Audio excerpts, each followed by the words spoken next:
I spent my last dollar getting here. One-way ticket, and you're talking to me about healing through belief. You're a man looking at the world through a keyhole, and you've spent your whole life trying to widen that keyhole, to see more, to know more.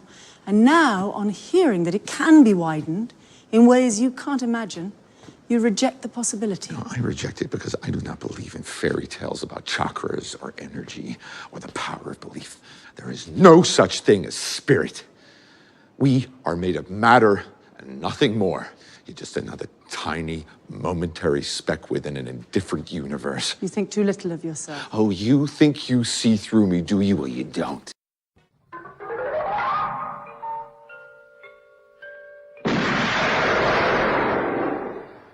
Do you expect me to talk?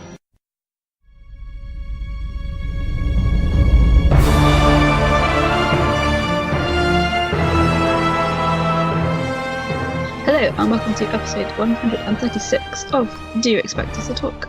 I am your host Becca in the London Sanctum and joined by Chris in New York and Dave in Hong Kong. Actually just joking, we're only in up north and down south. How are you guys doing? Good evening, folks. Which doesn't answer your question, but I struggle with all this false how's it going bullshit. We've been chatting for 10 minutes. I think it's funny. Diliastic.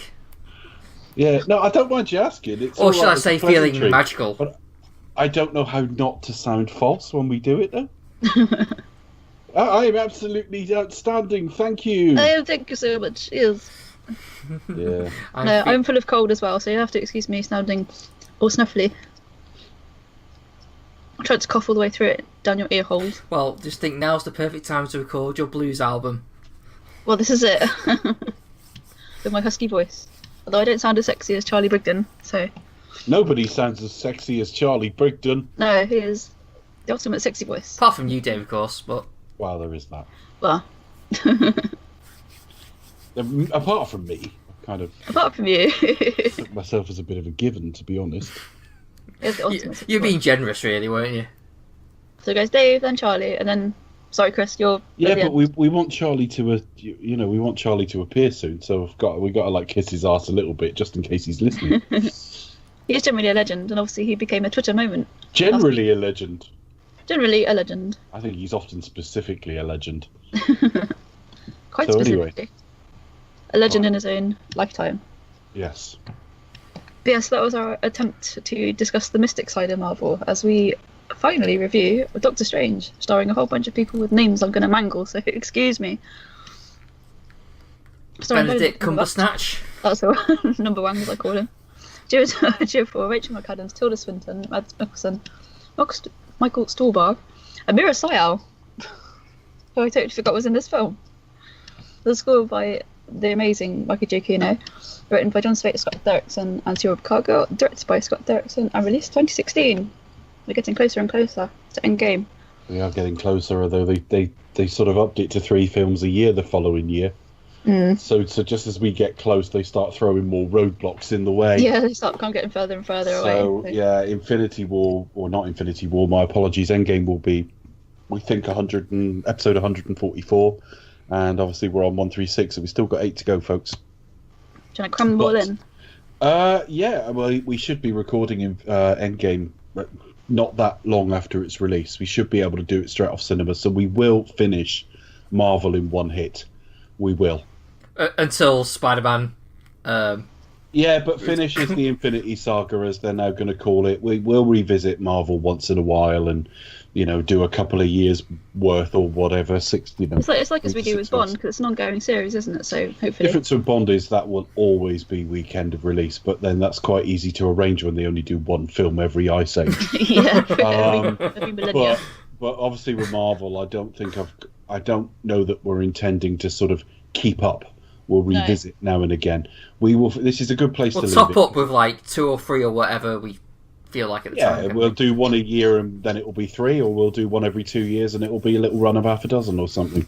Yeah. But this was our Marvel series. This is what we wanted to do. We couldn't have left it in a better place. I mean, we could have done this a couple of years ago and sort of stopped after Guardians 2 or something, and all of a sudden you've got 15 films or 16 films or something like that, and an incomplete saga. So we are going to finish it in a place where it's going to be finished, which is not finished forever, but finished as in an art and a certain group of actors we believe as well who might move on, or at least not be as central to it anymore. Yeah, absolutely. Also, we've got Tarantino to pick up on as well. I would like to do that weekend of release if at all possible. I'll try and nab the website review if I can, although there's no guarantee because that one will be popular. So I suspect that'll be a question of sort of see it and record it. So yeah, there'll be a Tarantino show in the summer. We haven't done X-Men yet, so we don't have to subject ourselves to Dark Phoenix yet. Well, we do, because Chris and I did a review. We now have the merger with Fox, Disney buying out Fox, so it's going to happen. Yeah, we're recording this the day after that deal closed. But of course, I mean, just one more step to Disney own everything. Well, yeah, they'll be the monopoly. What might date very badly? This comment I'm about to make might date very badly. I might end up looking spectacularly stupid, but I've read people saying today that's brilliant. That means they can do like an X-Men cameo or a Wolverine cameo at the end of Endgame. I'm thinking they would have been crazy to film that ahead of time. There's no evidence they've recast any kind of refit. And why would you have a tease for your new universe before Dark Phoenix comes out? I have a feeling that if it's anything, it's going to be more Fantastic Four, if anything. But if they do something like that, it'll be very oblique. Yeah. Just the hint of a reference or the hint of a Silver Surfer, or it'll be something very, very oblique. Because I don't believe they've cast anything. We're already in 2019. I don't think you can expect X-Men films in a new universe to start arriving until sort of 2022. That I don't feel so stupid about. I might get that wrong because you don't know what's been going on behind the scenes. But I don't believe that they will have gone too far down a road with any of this. So I think they will ignore that Deadpool comes from the same universe as that X-Men universe and sort of carry on with him. And then I suspect the X-Men will get rebooted. Well, I'm hearing Dark Phoenix is almost hilariously bad. So I just can't believe that they've actually sort of remade Last Stand more or less with the same fucking guy. Like the same guy, they hired the exact same guy who wrote Last Stand. Yeah, he wrote it, Simon Kinberg, and he's writing and directing the new version of the Dark Phoenix. Apocalypse was terrible, but the woman playing her from Game of Thrones was one of the worst things in it. And this was delayed a whole year, and then they were going to bring it out sort of around last month. And then they changed their mind and said it was going to be in the summer. I believe that's because the trailer was well received in China. So they are hoping that that's a better time to open it in China. But I can't believe this will be anything other than awful. And the X-Men are shat on its own timeline, logic and everything so badly now that I want it to go away. Even though First Class was good, Days of Future Past wasn't bad, Logan was very good for 2/3 of it. I just think Apocalypse was terrible. When they get it bad, that it's so bad. Apocalypse was so bad. I will go and see it. We'll do it for the summer review. I may try and grab it for a website review or something like that. But not only do I anticipate it being very, very poor, but the last film with X-Men in its title was so poor that I don't want this universe anymore. Rest it for a couple of years and let's see Marvel's take on it. Plus, they've barely aged. They've aged they've moved them on like 30 plus years without aging them, because this is going to be set in about 97, I believe. Yeah. A First Class was set during the Cuban Missile Crisis, so about 1961. Mm-hmm. Oh yeah, of course it was. Yes. They've not aged in about 35, 36 years. No, they'll have to go back and de-age again at this rate. Just fucking start again. You've made a mess of it. Dear oh dear, rehash. Yeah, so we will do that one day, but that's not immediate. Another thing, we will need to talk about Running Order at some point, because the Terminator series isn't that far away, and actually there's a Terminator film at the end of the year. Oh, I forgot about that. So I don't think I even saw Genesis. It's really terrible. It's misspelt name and. I don't care about that because it's a brand name. It's a Of brand course. name within the film's universe, so that's Yeah. just like that's not a problem at all. No, fair enough. The film is spectacularly stupid. I think Genesis was like a computer operating system or something like that. It's still dumb to have as your title, though, in fairness. Oh, I quite agree, but it's not the spell. In context, it's fine, but yeah. You got to sell it like that.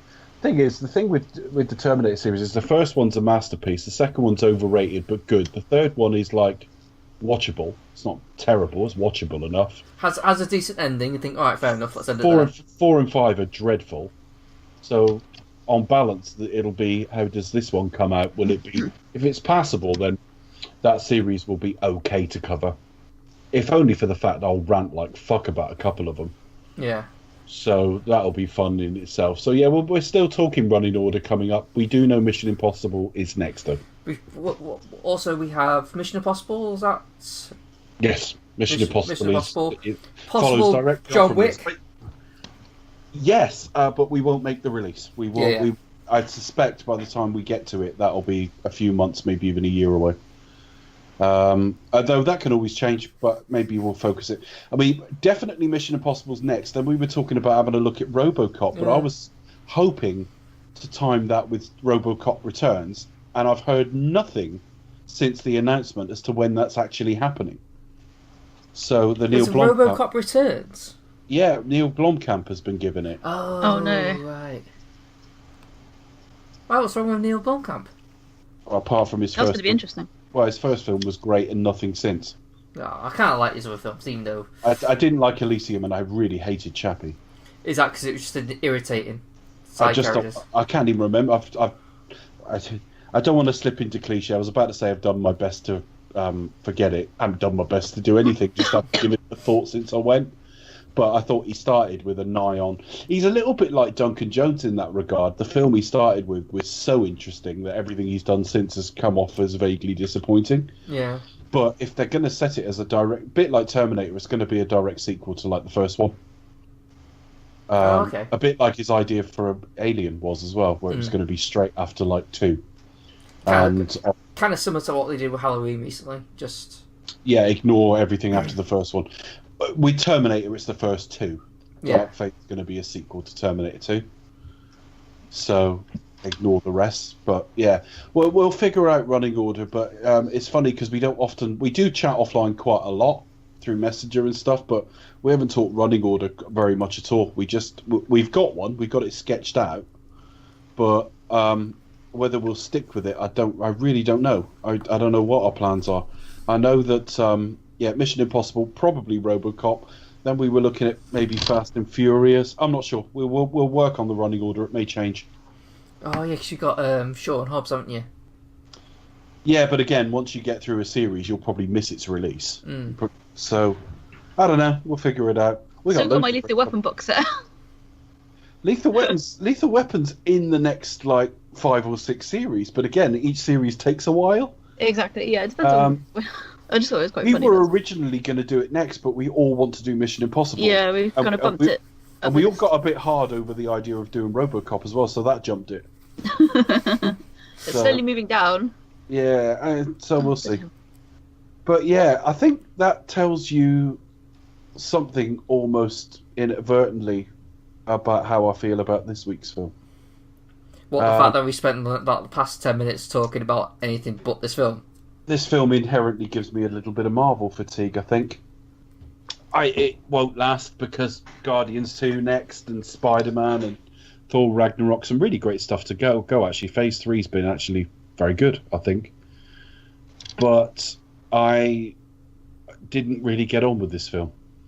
I'd yet to 2016 was the sort of second disappointment in a row to me. And I've reappraised like Civil War now. I feel differently about it. It's the last film we released, so you'll hear what we thought about it. But 2014 was so good, and then 2015 was mediocre at best. And Civil War's structurally a bit fucked in its way. I mean, I love it, but it's got quite a bit wrong with it. And then this came out, and I kind of just felt like so many things about it. I'm no expert on the Doctor Strange character. Never read a comic of his. So I'm going to be commenting purely from this film. in the build-up to it, I had no strong feelings. Benedict Cumberbatch felt a bit, casting du jour.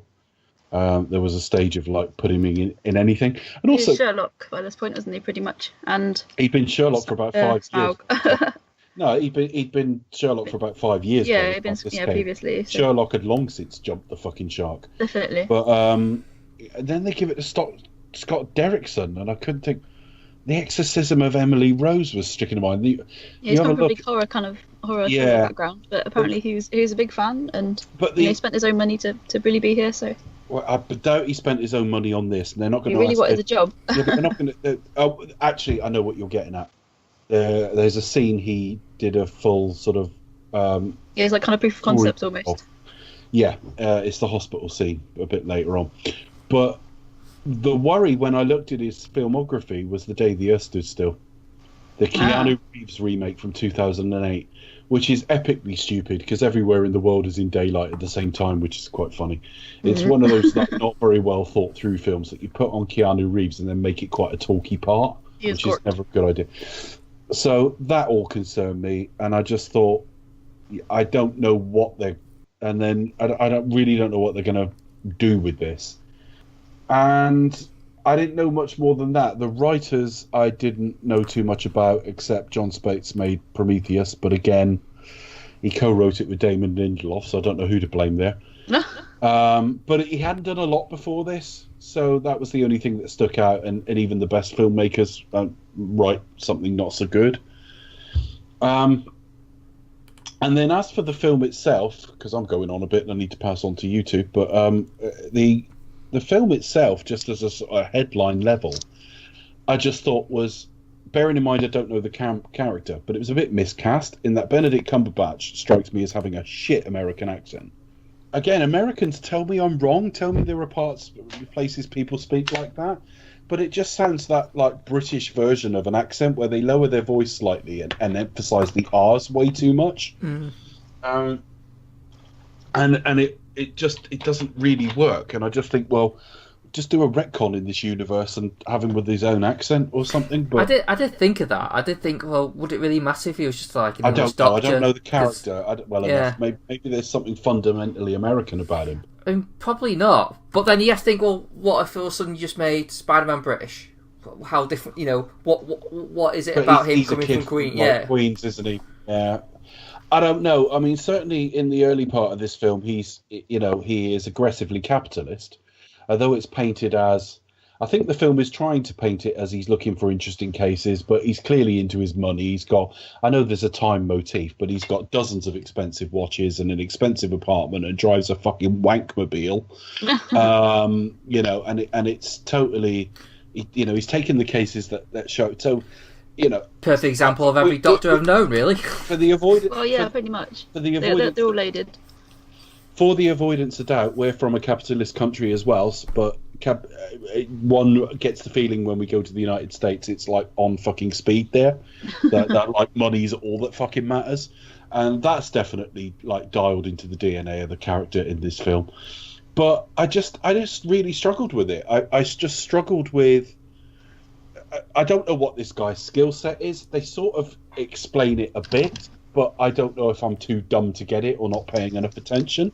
Because at one point he's moving matter outside of the mirror universe. So what's the mirror dimension then? Sorry, is that just something you go in to sort of have a little play? Is it like training wheels or something?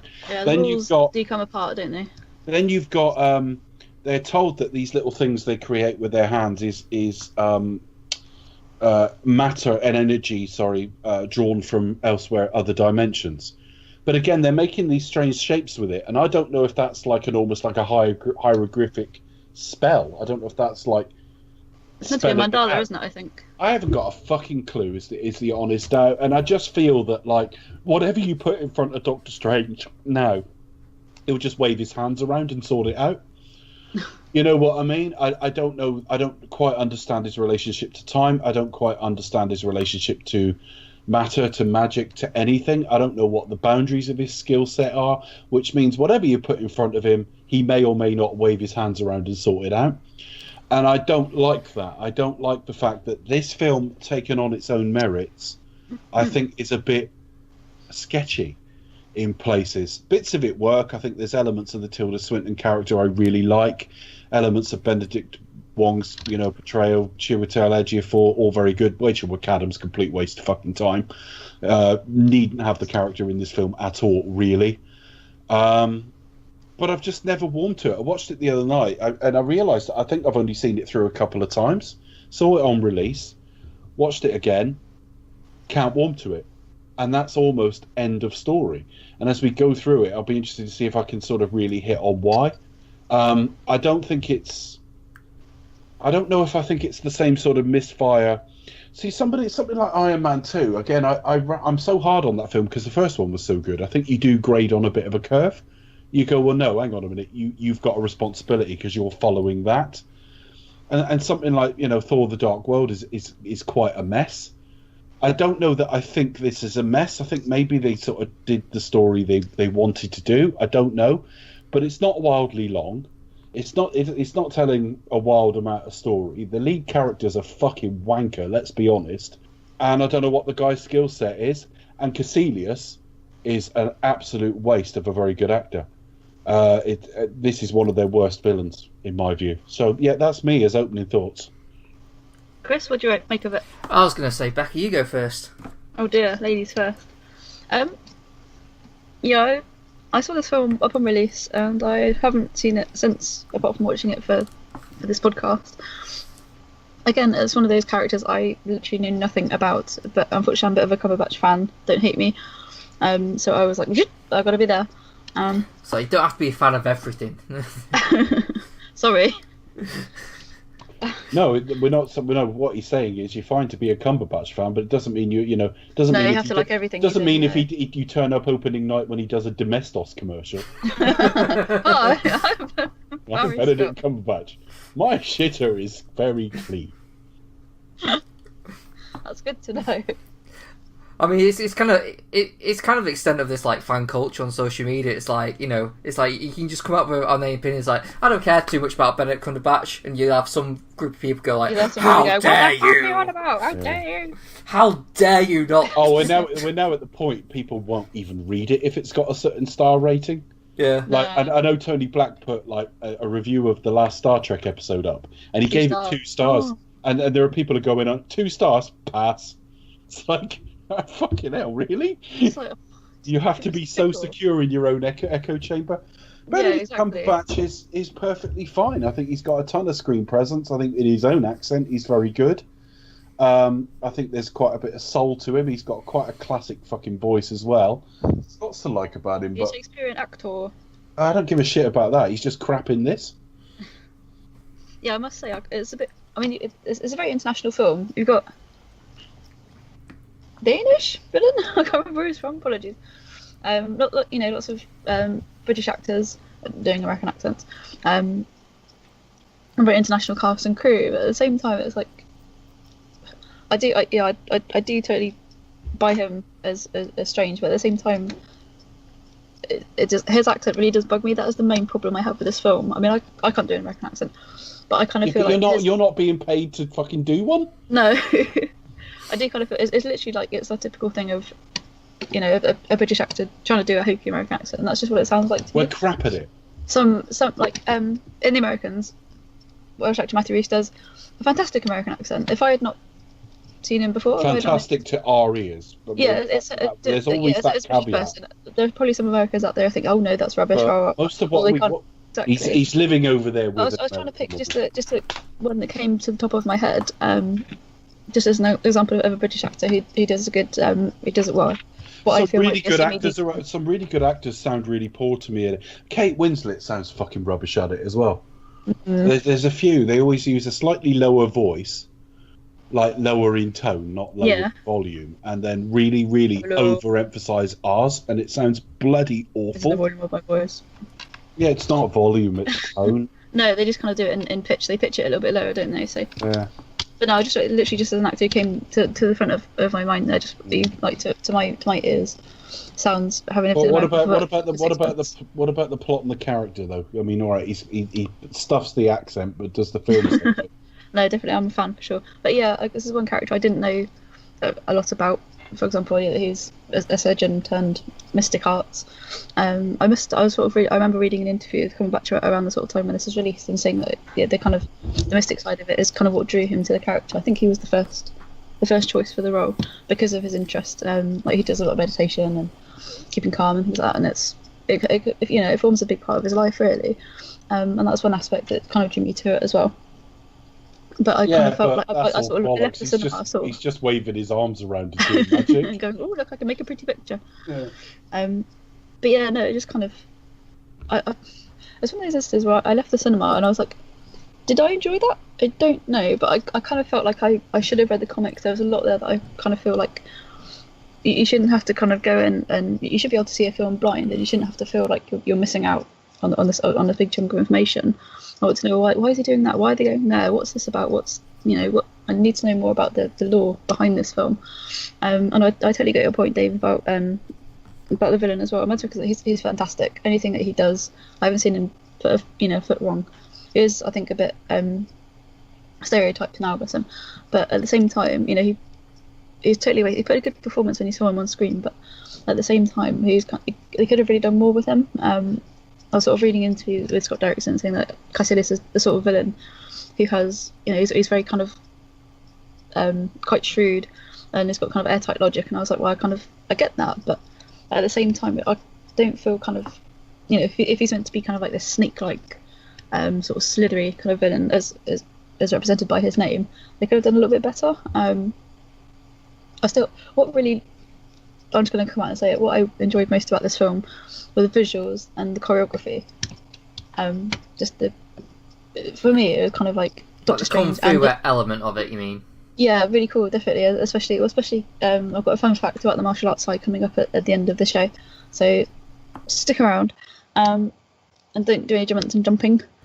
But no, the fight choreography I think I really enjoyed. But also, in terms of the visuals and the effects and the whole wibbly-wobbly, timey-wimey, which I think was pretty cool. And the way they constructed the mirror dimension as well, I thought that was really clever.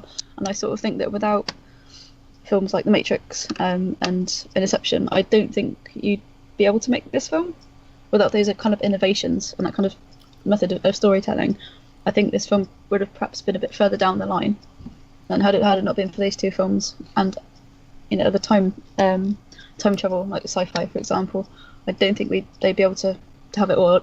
A large amount of LSD in the 60s, they probably wouldn't have been able to produce it. But you can certainly see, from the creation of kind of like obviously the bullet time technology is very old now. But those kind of innovations made on those sort of films, I don't think you'd be able to have a film such as Stephen Strange or the version of Doctor Strange that we had in 2016. But that's just my opinion. And that's just like your opinion, man. Yeah, sorry to quote the dude. That's my opinion. So, but no, it's one of those films where kind of I sort of enjoyed, but I didn't quite know why I enjoyed it, and I felt I should have known more, and I kind of feel like going through the film, I perhaps kind of thought, oh, I should have read more, or. Well, I mean, I felt kind of like I wasn't. A good film should explain like enough to you, Yeah. I mean, I probably missed lots, but I mean, I still got a lot out of it.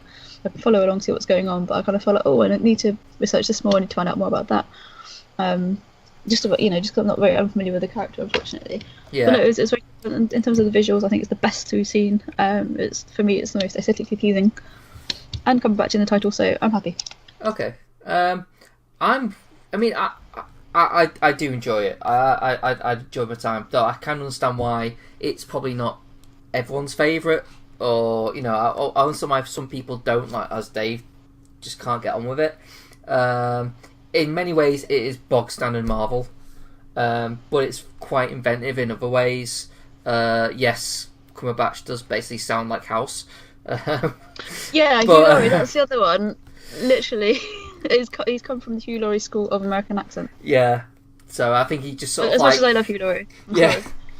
Yeah, well, he's a legend. He's basically gone like, all right, so I need to play I'm a Brit who needs to play a American doctor. Who's a grumpy. Brit? Who's a Brit who plays an American doctor? And fun fact, House is basically like a reimagination of Sherlock Holmes as a doctor. So it is pretty much, isn't it? So. Yeah, well, it is. It's like home, like house, homes. Yeah, pretty much. Watson, Wilson. It's the same powers. Anyway, It's the same thing.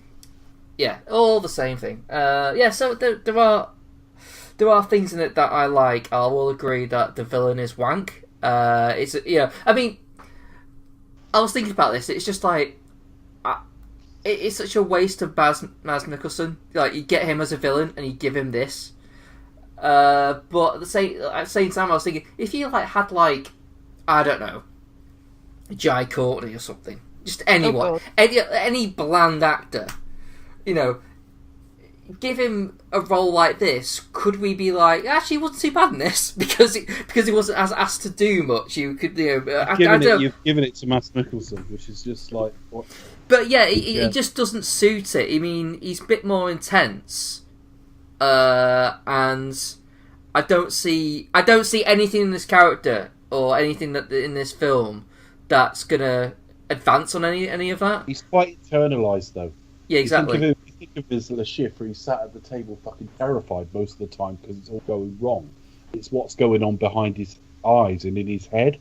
I think he's fundamentally wrong for this. Oh yeah, I think completely miscast. Is he ever bad in it? No, he's never bad in anything. But he doesn't stand out in a weak character that almost has to voice. Right at the very end, he says something about the dark dimension, time doesn't matter.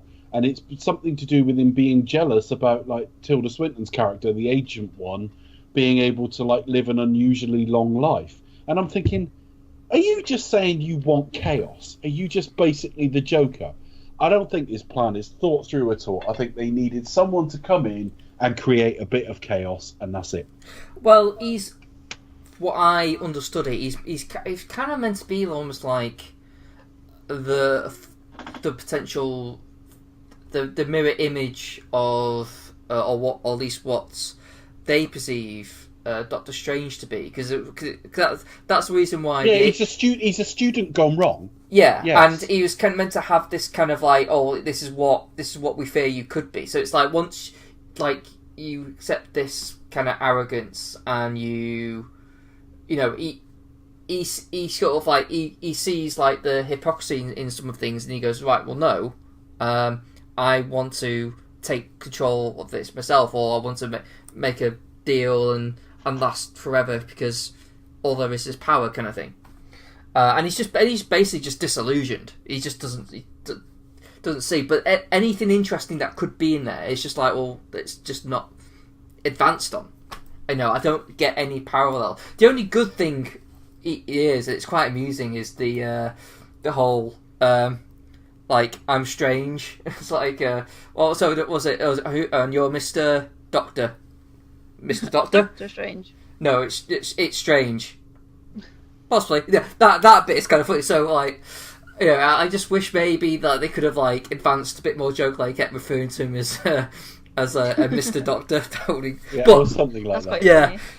But that was like the only sort of thing in it. I mean, again, it's a bit like Martin Freeman was in, like, Civil War, did my head in with his terrible accent, appeared in Black Panther, did the same terrible accent, and it didn't bother me, because I'm now used to that Everett Ross character, yeah? And I think there's something in that with Strange. That he's a smaller character in Infinity War, and it worked for me. It worked for me just fine. I thought it was a nice balanced character against everyone else. I'm not sure about him as a film lead. Yeah. I mean, look, bear in mind, this is like his opening film. You got another Doctor Strange too. I'm making it sound like I hate it. I don't. It's not going to go. It's not going to go at the bottom. It isn't. But it's bang in the middle for me, I think. But it's a little bit below the middle, believe me. But I mean, it'll go behind like the Ant-Man films and things like that, even though it's a little bit more ambitious. But I just struggle. This guy's an asshole for 3/4 of the film's running time. He's supposed to be, though, really. I know he's supposed to be, but why would I care? Yeah. Well, why would I care? There are no redeeming features. I mean, the whole fucking first act of the film is him spunking money everywhere. Look at my watches, look at my suit, look at my car, which he then drives like a twat. His own fault. There's a certain... He's trying to save lives, damn it. There's a certain movie nature to him refusing to give up round his hands and stuff like that. But We'll come to it. I'm clearly the least positive about it. I don't really. It's not as bad as I'm making it sound, though. Shall we discuss this film sequentially? Yeah, you can. The only other thing I'll add is that I didn't have a problem with the length of the powers. I think for me, I think in terms of the powers, it depends on what they're going off. It's like Harry Potter, It's like what type of spell, what are they using? In terms of the general stuff, it's like they got the portal thing they do. They got that. And they bring like matter. It's almost like a physical kind of thing to make. It's a little bit Green Lantern, actually. Yeah, a bit. So basically they make things like that. So, and bar that, it's just like a combination of us. Like he's got a cape that kind of has a mind of its own and things like that. And it's not that bad. Yeah, they go into other dimensions that don't entirely get explained. And then they're starting to move matter or change matter in the current universe, and we're told, hang on, he's doing that, but it's not in the mirror dimension. I go, well, what are the rules then? Are you saying that? Because that makes the mirror dimension kind of a fucking trading area. It was kind of like, I think the way they kind of explained it was like the dimension is kind of like as a barrier to kind of so they can have a fight and not interfere with everyone else. I know it's to not interfere with anything else, but there was that, and as I say, Kaecilius' whole wishes beyond a sort of vague jealousy of the Ancient One doesn't really get explained until almost like the final part of the film. So I think the whole thing is they seem to be some kind of. There's an interesting thing that isn't really explored here, in that certainly with Chiwetel Ejiofor and with Kaecilius, there's a sort of there's a hint at a sort of war between sort of fundamentalists of the craft and sort of Strange's much more laissez-faire attitude to it. He's more flexible. I mean, that's the thing that the Ancient One and says to Strange. It's like, because you're more willing to like sort of bend the rules to get kind of almost like to get the job done, whereas like Mordo is very much hard line. This is the way we got to be done, kind of thing. And when that is broken, when it's like when it comes to solution, then everything's just like broken for him. So I think that in itself sets up an interesting villain next time round, possibly. Definitely, yeah. He's probably gonna be the big bad in Strange 2. Because this film's actually done the heavy lifting, so we're gonna have a lot more interesting. Oh, I agree with that. Yeah, definitely. I agree with that. So, where do we start? We start with is it Kamar-Taj? Yes, Kamar-Taj.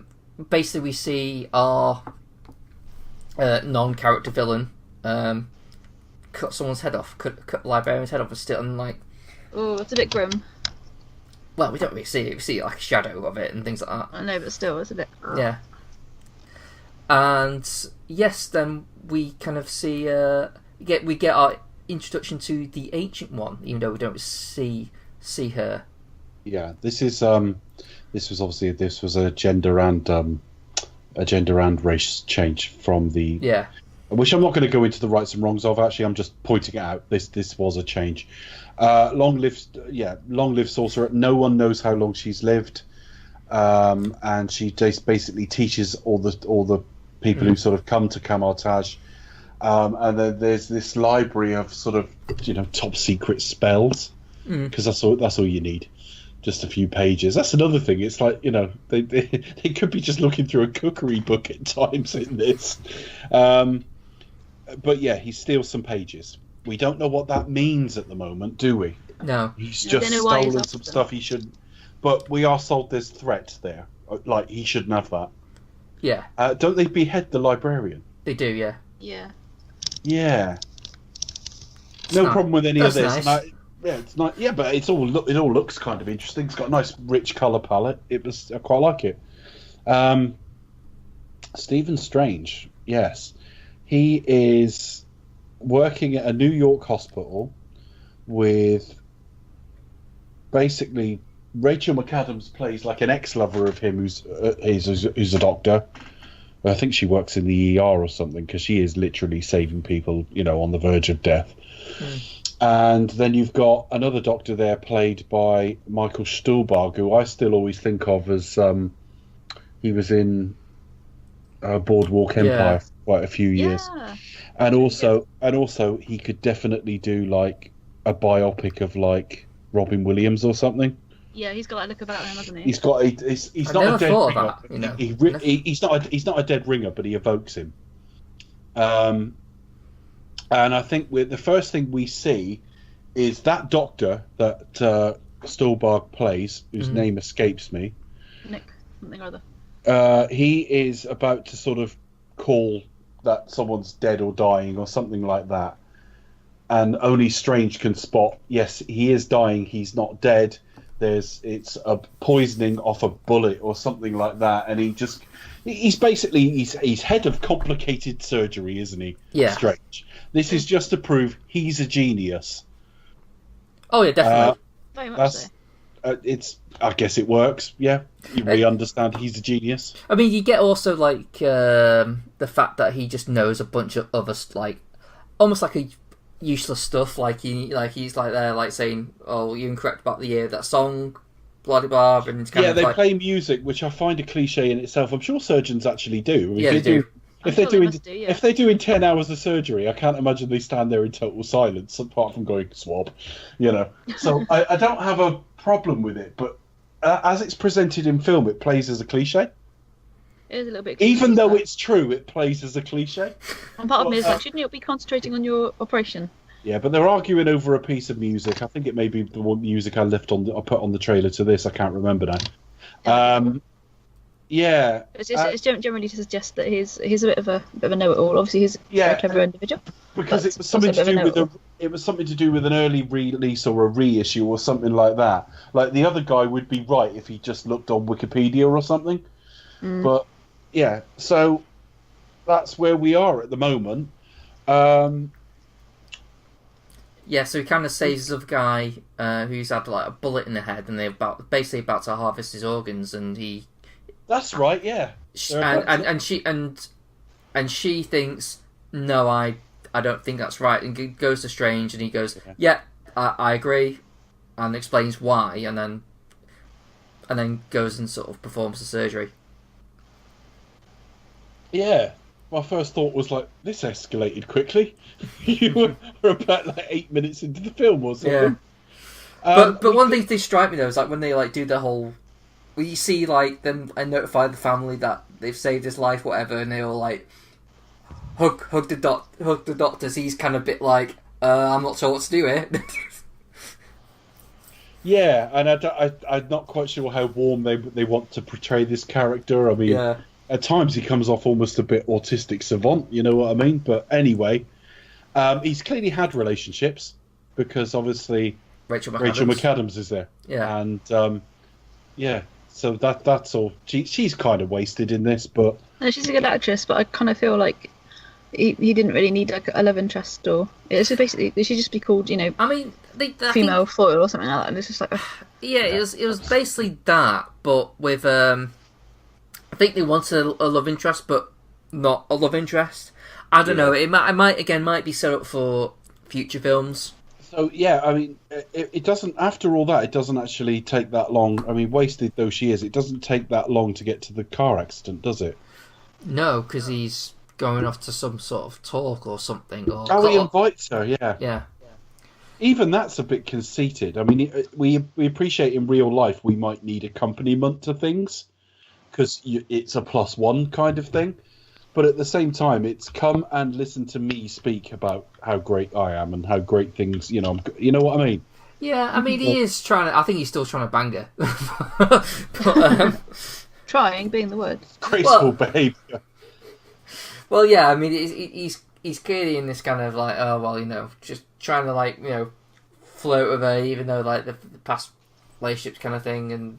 Or whatever. So, but she says no. But they still have like a close like friendship, so to speak. So there's that kind of playful element, and he's driving his fast car and like a bellend. He's driving it like an utter fucking nutcase.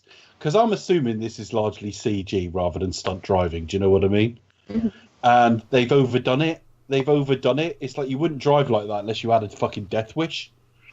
No, he's obviously on his phone, isn't he? And kind of not really paying attention to what's going on in front of him. The speed he's going at is ridiculous. And darting in and out of things on twisty, like, mountain roads.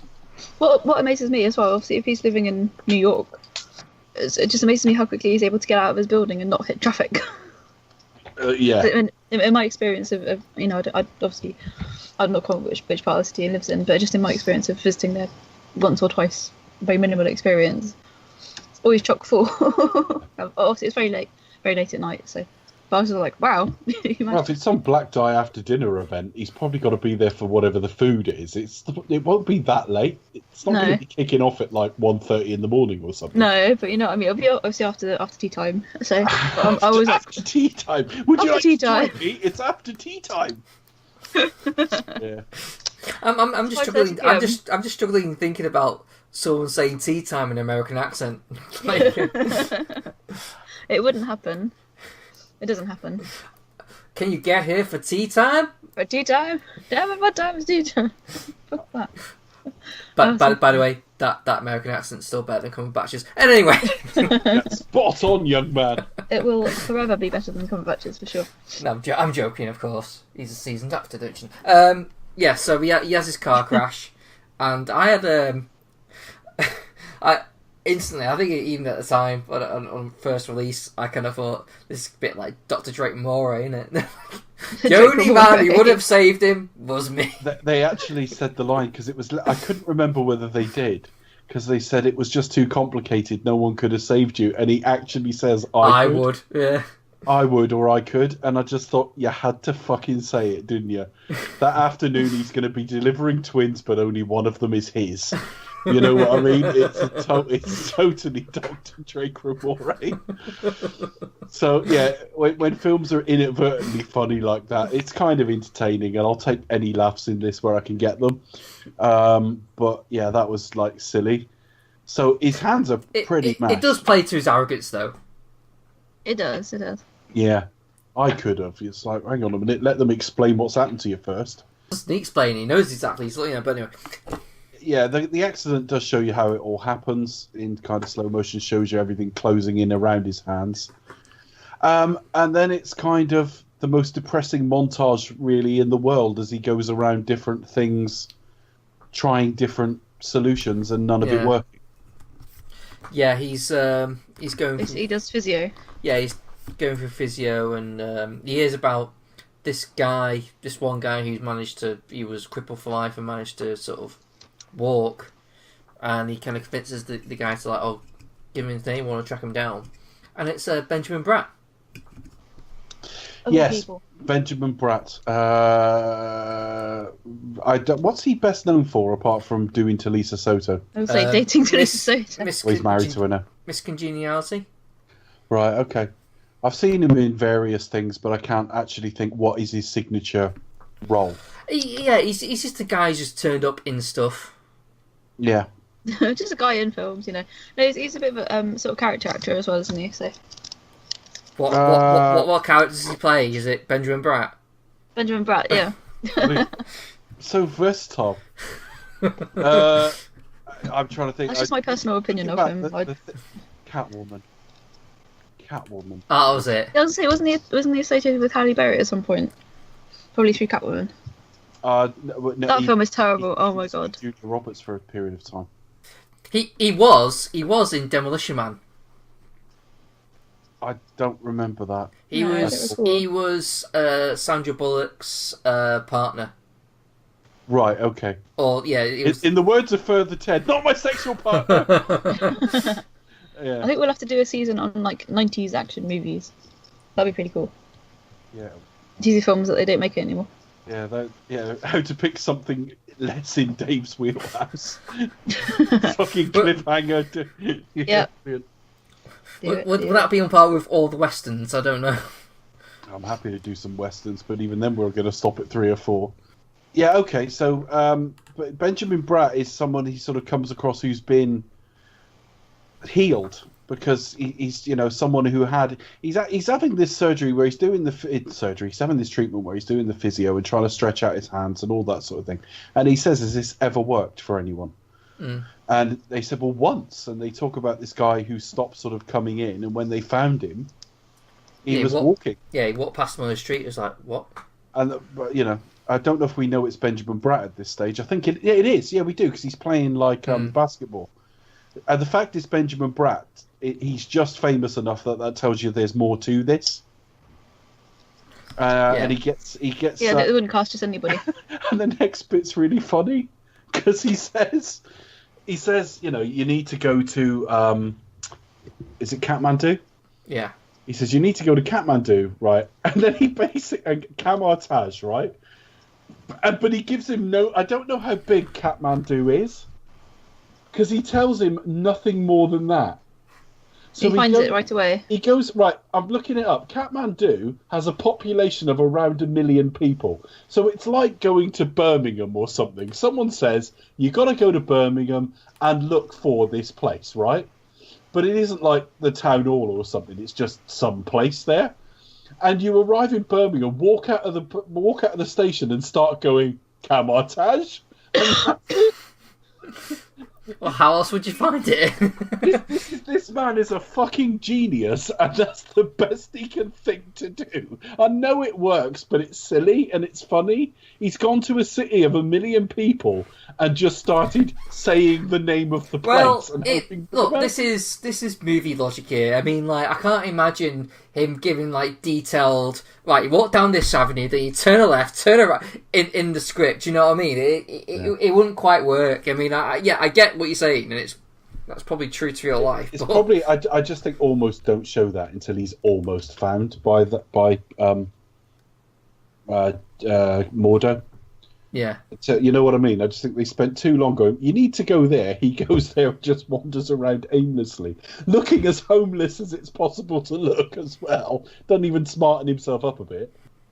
But it's okay. The idea is if he goes there, he will find something that might cure him. We don't know what that is at the moment, but I think the film is signposting. We know it's going to be some sort of magic, don't we? Yeah. Oh, yeah. I think he kind of says so himself, like some sort of like healing ability that kind of possessed, and he kind of like poo-poos it, but he's like, I wanted to try anything anyway. Yeah.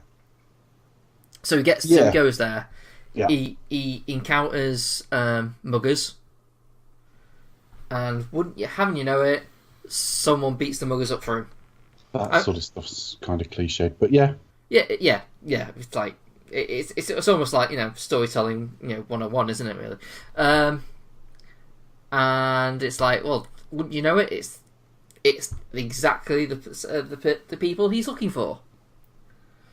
And then we introduce. Yeah, he doesn't work in like a restaurant for 6 months now, because that's who he bumped into. Yeah, but it's okay. I mean, it's just got to get through the story. If anything, I think this film needs a bit more room to breathe. It's under the 2-hour mark, and most Marvel films go slightly over. And it's a bit like the Bond format, that Bond films seem to be at their best on average when they come in at like 2:05, 2:10, and this film needed just 10 minutes more to breathe.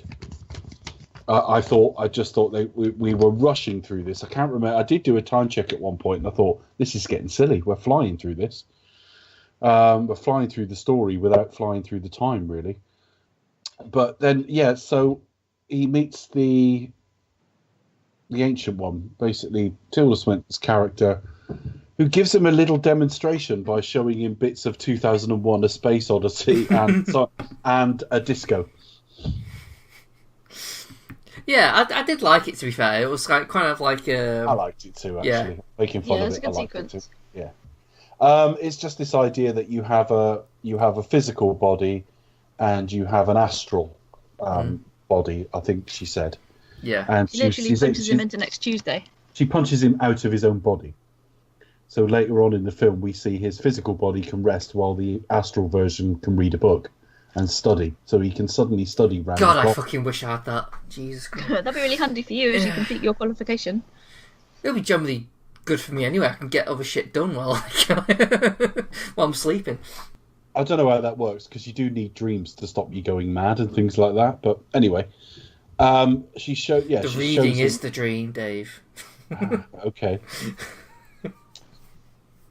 She's reluctant to train him, and I don't know if it's his arrogance or what. I'm not quite sure what it is. He's quite insulting. I think it mostly is that, and he just echoes what happens with Kaecilius. Yeah. Or something to that extent. But yeah, he's basically a bit like flippant and just like, well, you know, you're not willing, so sod you. And it's Mordo who actually convinces her, like, say, come on, he is trying. He's still out there. He's still like, you know. Yeah, because he's kicked out and he's basically bashing on the door and Yeah. begging. And yeah, she lets him back in, but I can't really remember where we go from there. Oh, doesn't she? They don't. He gets the Wi-Fi password. That I think that joke may have been in the trailer. Yeah. He's handed because it's quite a mystical word or something. Mm. And he says, "What's this?" And it's like, "No, we're not savages. It's a Wi-Fi password." Very Marvel. That's quite funny. That's very Marvel. It was all right. It's explained to him going forward that three sanctums are linked through Kamar-Taj, because obviously they can sort of bend physical space. They can actually, like, you know, they've got portals. So what have you got? Hong Kong, London, and New York are the three. And the three of them together form like a shield over the earth. And they guard these sanctums. Yes. There's a touch of John Wick about it. Yeah, so it's a generated shield, and they've got to protect them, and they will be weakened if they're attacked. And what do you know? It doesn't take long for them to be attacked at all. No, they don't, because doesn't Mads Mikkelsen he performs the part of the spell that he ripped from the book. Yeah, that he makes does. his eyes go all purple. Yeah, I just still don't get what that's about. He kind of looks like a disco panda. It does. The only thing I can really tell you is that I think it's like it's almost like pledging allegiance to Dormammu. I think that's basically all it is. It's just like I am kind of like making a pact with him. Dormammu's the big threat. He's the Galactus of this film. He's from the dark dimension in which time doesn't matter. And obviously we know the Ancient One, or we learn the Ancient One's got kind of an interesting relationship to time, because she's unusually long-lived for what is a mortal. So Dormammu is this risk that the sanctums are there to protect. So he's learning this while he's training. And the training, it's not quite a montage, but it is a series of very short scenes quite quickly. So it's him using portal technology to take books he shouldn't take, you know, just lean in behind the librarian to take them and that sort of thing. Benedict Wong playing the character of Wong. They must have been up all night trying to figure out that. Like Adele and... Cher? Yeah, Beyonce? just Wong. Yeah, yeah, he's very iffy about his hands to start with, but there are other people there with like no hands who can do like the tricks and stuff like that. Yeah. I didn't find this overly thrilling. I did find it quite interesting when they got him to reveal he had some abilities by taking him through a portal and leaving him up Everest, and he's got like a minute to survive, and he does that. It's like basically pushing the guy who can't swim into a pool and then just like trying to make it. And then watching them drown. Yes. Yeah, you do wonder like whether they were just like, oh shit, you didn't manage to do it. Oh crap. Okay, next. Yeah. Should we collect the corpse? Nah. It's okay. It's all right. All of this, it's fine. Yeah. You know, we're you know, it's doing everything like, you know, an arrogant man's journey to redemption does. Yeah. I did like. I mean, it's such a simple. You know, line. the search for the hero inside yourself cliche sort of thing. As well. I did like. You know, it's such a simple part, like almost cliche, but almost like matter of fact. But it's when he's like being told, "Well, I have to learn all these spells," and she just says, "Well, how did you become a doctor?" She's like, you know, well, with reading, practice, and she's like, yeah.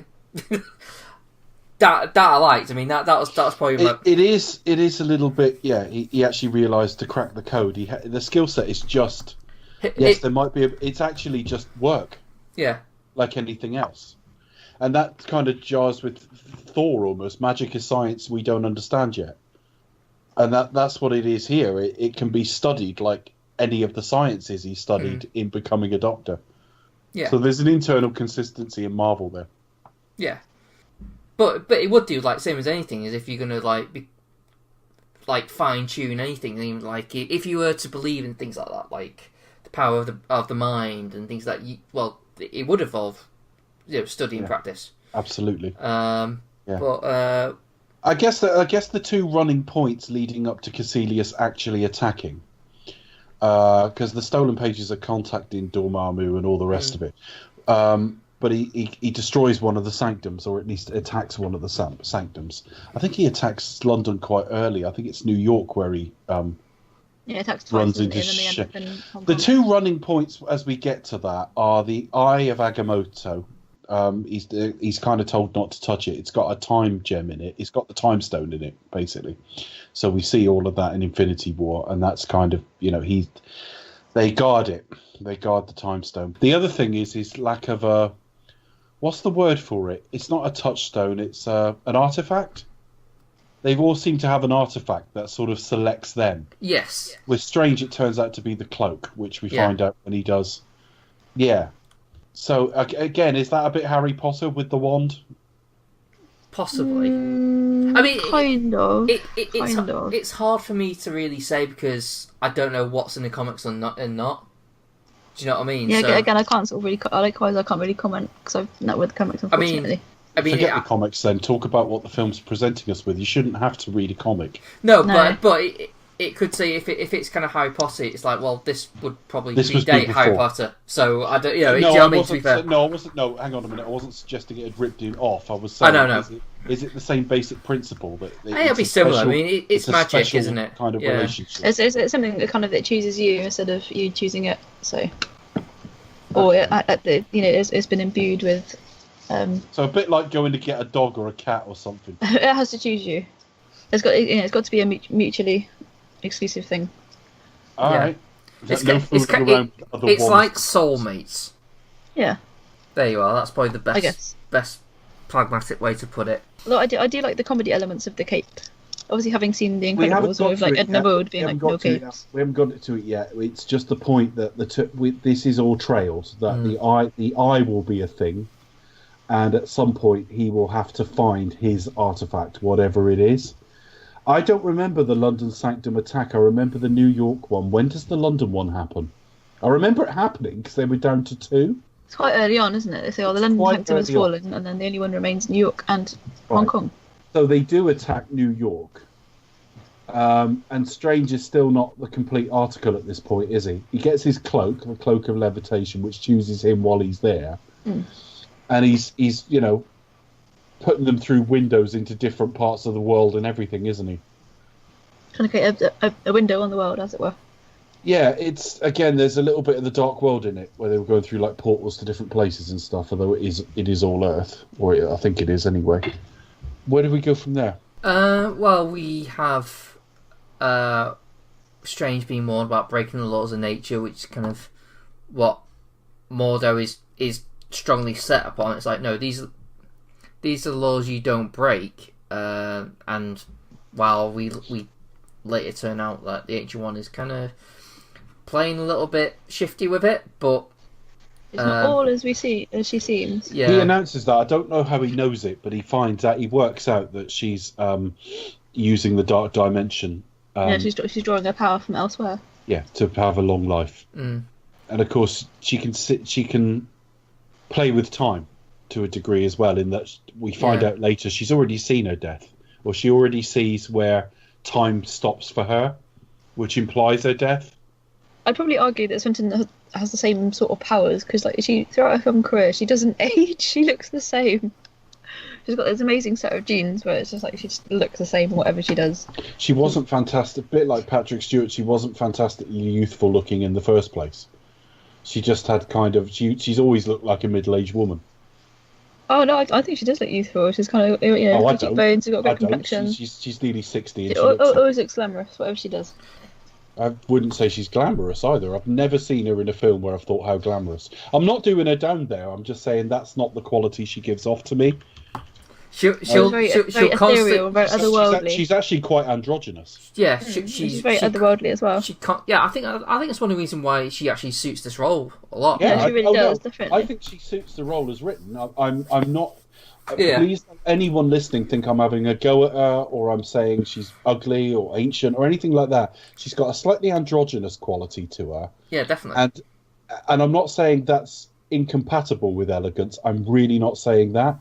But elegance is not what I think of when I think of Tilda Swinton at all. No, I say there's more of a timeless quality to her, I think. She did just play an old guy in the Suspiria remake, so. Well, that's true, exactly. And because they were talking about doing a David Bowie biography, for example, having Swinton play part of his life. If they did it beyond in a "I'm not here" kind of way, then Yeah. yes, they could do that. It can be done. I mean, she can play anything, and actually, she does sort of like scrub up quite well. So I'm saying she could do most things. She played an old woman in the Grand Budapest Hotel and stuff. Yeah, she you can know. do most things, but she was. You know what? It's not a good she's film. not the one you cast for she's not the one you cast for timeless glamour. If you want timeless glamour, you cast like Kate Blanchett, not her. You know what? It's not a good film, but she's completely unrecognisable in Trainwreck. She's like, I cannot see. I've seen Trainwreck. Who does she play in it? Her boss. I don't remember what she She looks looks like. totally in it. Because you wouldn't know, you wouldn't recognise her. You think, oh, that's someone else, or that's some other actor. She looks normal, almost. Yeah, you would not recognise her in it at all. You'd just be like, what the fuck? Not that she otherwise looks. Oh Sure, fuck! you know. Yes, I remember now. But yeah, because She's she was like. she's playing a all the sort of makeup. bit tarty and sexually aggressive at the same time. Yeah. It doesn't look anything like her. No, she looks completely different. Yeah, I remember that now. I didn't know it was her. Yeah, you wouldn't unless someone told you, because it's. Well, I I looked it up because there was something in the quality that I thought I recognised that person. Yeah. So yeah, actually, what is this where Benedict gets really hurt and he's in prison? Not prison, in hospital.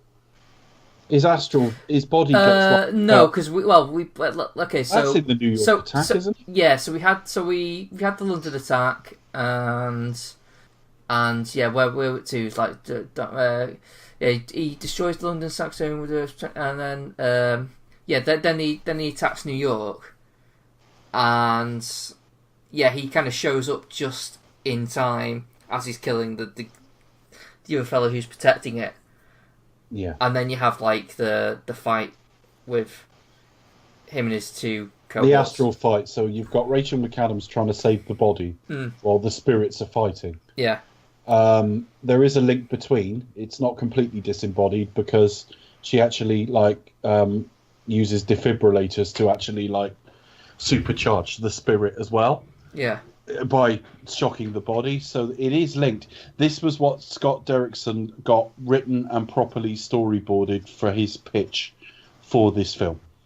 This was all planned out and scripted. Originally, they were in talks with Joaquin Phoenix at one point for this role. Did you know, by the way?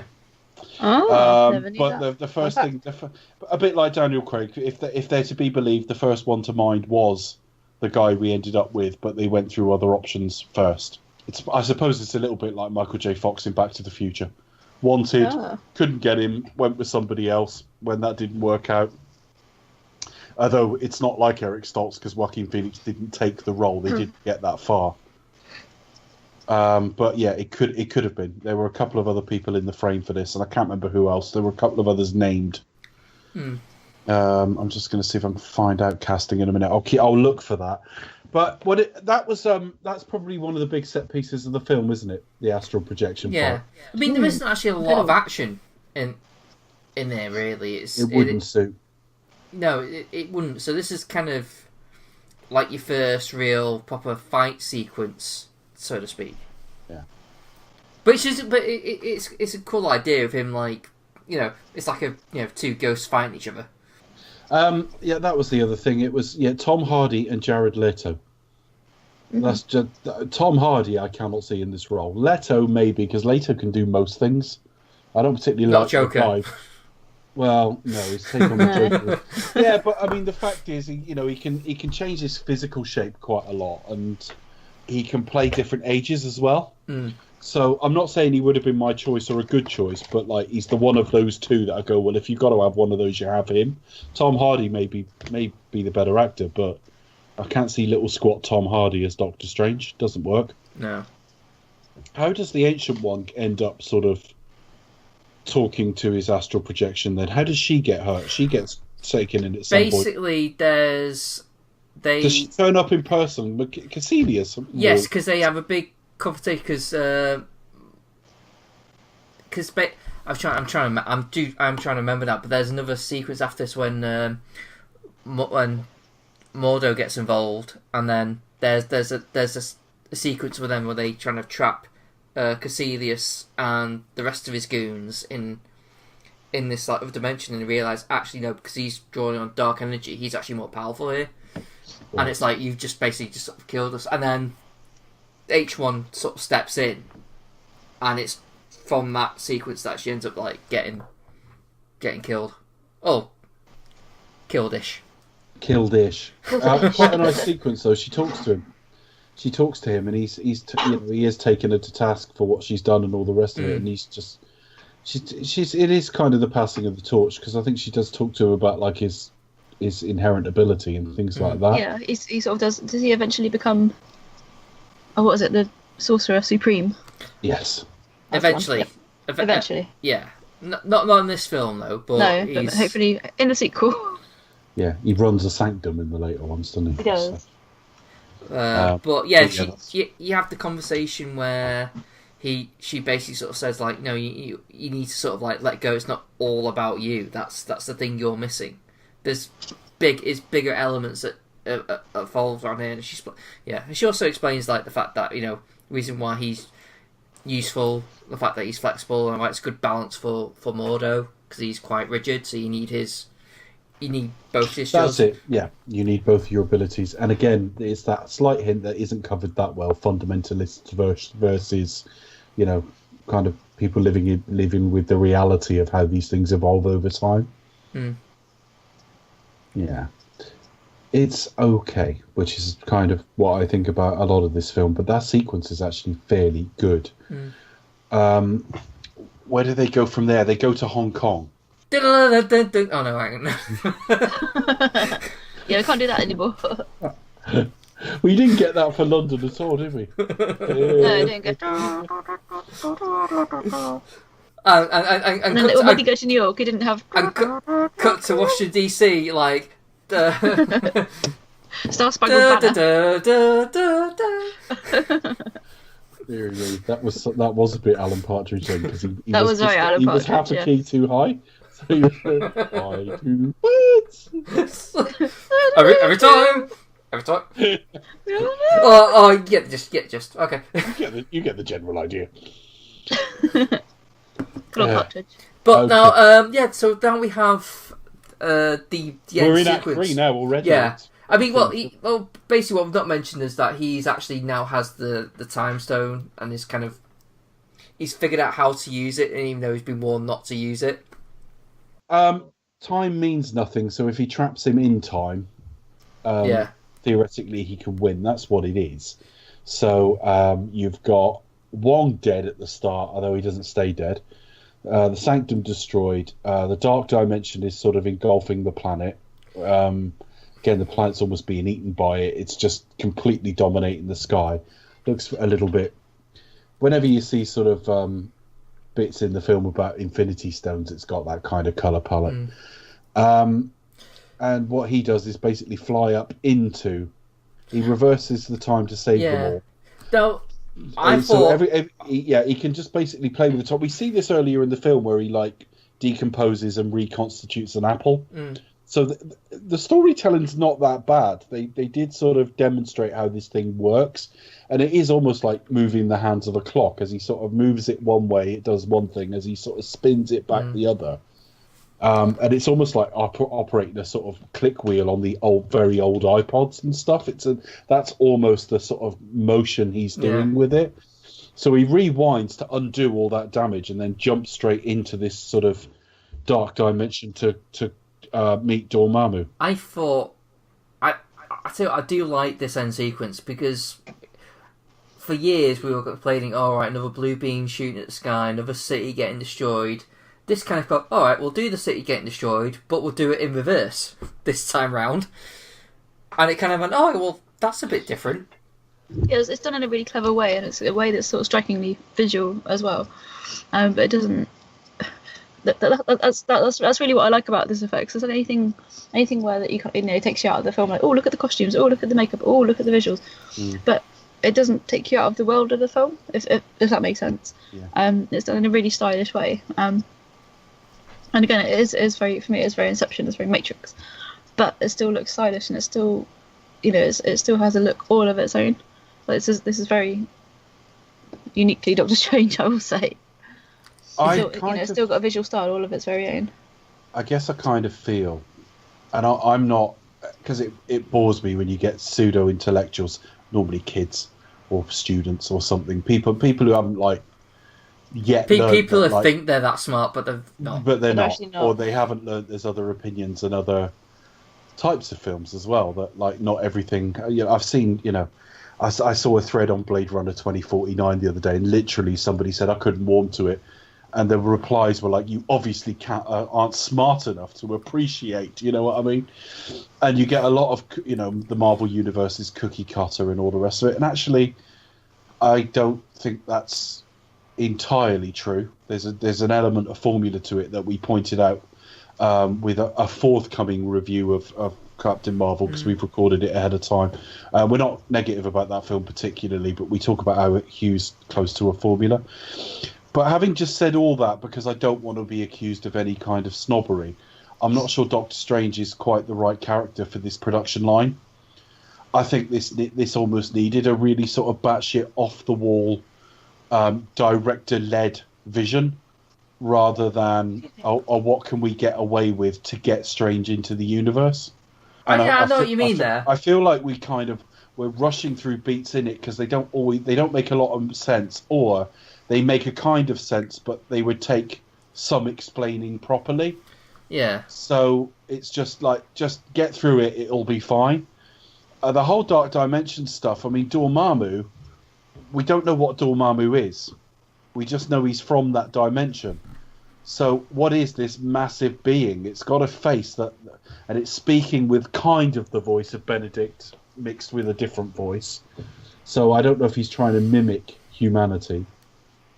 And I don't really know what he wants either, because he keeps basically killing him, doesn't he, over and over again? Yeah. But he's set a time loop. Every time he dies, time restarts. Which again, I think that's a really cool thing. It's not like let's have another mundane fight sequence with two CGI characters. It is an idea of him basically defeating him by exhausting him and basically saying, "Look, it's the answer to arrogance as well, because presumably some of those deaths will at least hurt." Yeah. And he seems to remember each time. They do remember each loop. It's a bit like Groundhog Day in that way, because eventually he tires of it. He's like, what are we doing? It doesn't reset entirely. Resets for the rest of the world, but not the two of them. So he's now moved so far past his own self-regard that he's willing to take immense pain to do what's right. Yeah. That's what the film's trying to tell us. A little bit ham-fisted and obvious, but it's Well, it's slight irony that the fact that he uses his own actual arrogance to save humanity by basically going well, I'm more arrogant than you are, so... Yeah. I remember being kind of a bit bored with it on first viewing, because it's inventive as a piece of storytelling. It's not that inventive as a visual, to keep having leap in, speak, and then devolve into almost a montage of repeated deaths before he goes, I give up. Yeah. And they basically negotiate that take Kaecilius and his zealots. They appear to be turned to ash, kind of. Infinity War style. But yeah, that he's broken the loop now, and that's it. That's really it now. And Strange takes up what he takes up in the New York sanctum. Mondo kind of goes off in a huff because he's like, "This is wrong." Yeah. And Wong is a bit, alright, well, whatever. And yeah, we don't go back to Rachel McAdams, do we? That's another thing, don't we? Don't we sort of... She's wasted and she's forgotten about a bit. Yeah. And, I don't know. It's almost like she's just there for someone to grandstand early in the film, and there's nothing that makes a man look more arrogant than having him grandstand in front of a woman. It's almost like that. If the hospital had just been a fucking sausage party, it wouldn't have. It doesn't have the same effect. Men being arrogant around each other doesn't look as kind of fucking nauseating as watching a man do it round a woman. Because it reminds you of cringy flirting. Yes, that's exactly it. That's exactly what men do. Yeah. They flirt really, really, really badly. Trying to impress the ladies. Playing up a self-confidence they don't actually have. Yeah, because that's part of the game. Yeah. All right. So mid-credits, Thor is at the sanctum, drinking a refillable beer. Yeah. And he offers to help him find Odin. In other words, there's sort of like Loki. To get Loki off Earth. That's what it is. It's like he's a threat. He's become a little bit like Thor is to Midgard. You know what I mean? A protector. And then the end credit scenes, Mordo finds Benjamin Bratt and takes the power away, leaving him paralysed. Basically, there's too many sorcerers. Which leaves open quite an interesting villain next time round. Definitely. And, we know a sequel's coming. We don't have the date for it, but there's talk of shooting starting later in the year. Obviously, this will all date very badly because at some point somebody will download this, and obviously the film will be made and out. But it isn't at the time of recording.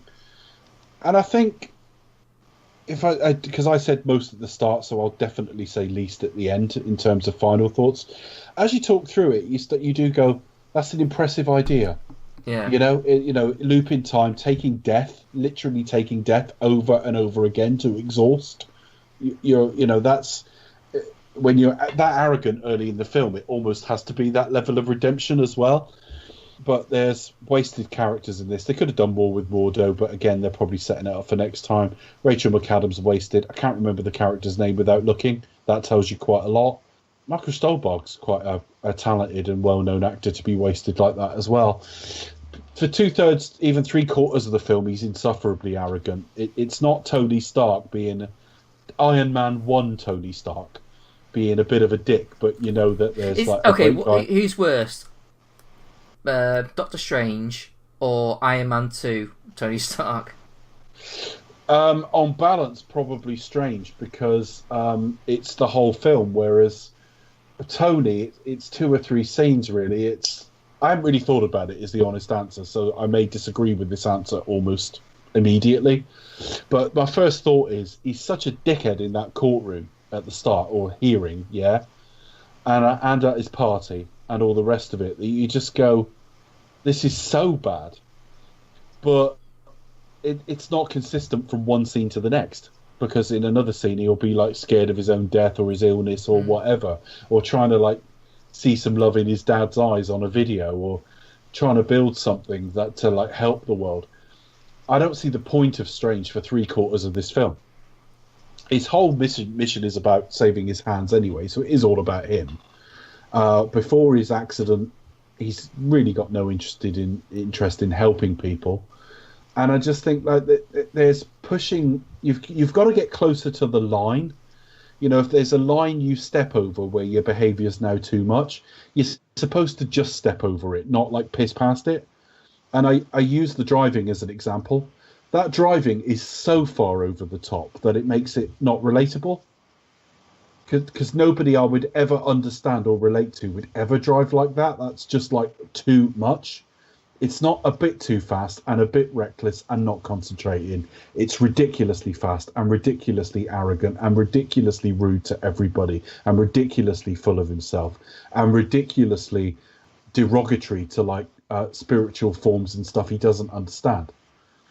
He just turns up and immediately starts insulting people. You think with that mentality, you'd never have made it as a doctor. You know, you've got to have some fucking humility in life, or you don't make it at all. And I think that's all I want to say. I think there's a better film in here. I think he was good enough in Infinity War that I kind of like the character now. But as a first outing, this was no better than like all right. And I'll leave it there. Becca? Yes. Just go back to what I was saying at the start of this film. At the start of the show. Going to this, I was quite excited, but then I came out of it thinking I enjoyed it, but I'm not sure why. It's one of those films I kind of felt like I should have read the comics to know about. Like the point you're making about the final villain at the end, I was like, who is he? I want to know more about him. Why is he such a threat? But again, my overarching, the main thing that stands out to me about this film is in terms of the visuals and the effects as well, and the way it plays with time and the notions of time, and how that kind of chunk can quickly be kind of reversed. I think that's done in a really clever way. It's very stylish. The thing that I take away from this film is just how visually stunning it looks, and I think in terms of the whole, for me, in terms of the visuals, in the whole of the Marvel canon so far, is probably some of the best visuals that we've seen. So that's my big takeaway from this film. I think the only sort of slight rebuttal on that, I would say, is I agree with that everything you said to a degree, in that I see your point on everything I said. Do I think it's the best visuals? Don't know. I haven't really thought about it. Do I think they've handled time well? But I think I go back to the point I made a few minutes ago. It handled it well within the realms of what the three of us can imagine, and we're not screenwriters. I think it needed a much more like inventive sensibility than it actually got. It played with time, which is interesting and different, but it would have been interesting to see them do just something a bit more with it. Definitely. Hopefully that'll be coming in the sequel. So you think it should have just gone all in, like be like, let's just be like the batshit Marvel film and just embrace it, rather than rather than the stereotypical cookie cutter framework with a few interesting ideas in there, rather just like let's just go the whole hog and just go for it.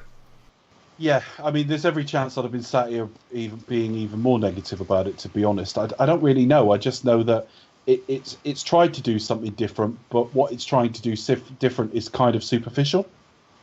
Actually, under the surface, it's a pretty standard Marvel film. And it would take a lot more bravery in execution than they think, than they've actually shown, but probably think they have. Yeah, I think they probably might do better as a standalone production rather than, as you say, in the kind of the quite restricted world within the Marvel movie, within the Marvel MCU. Maybe. I don't know. I'm making it sound worse than it is, but sorry anyway, Chris.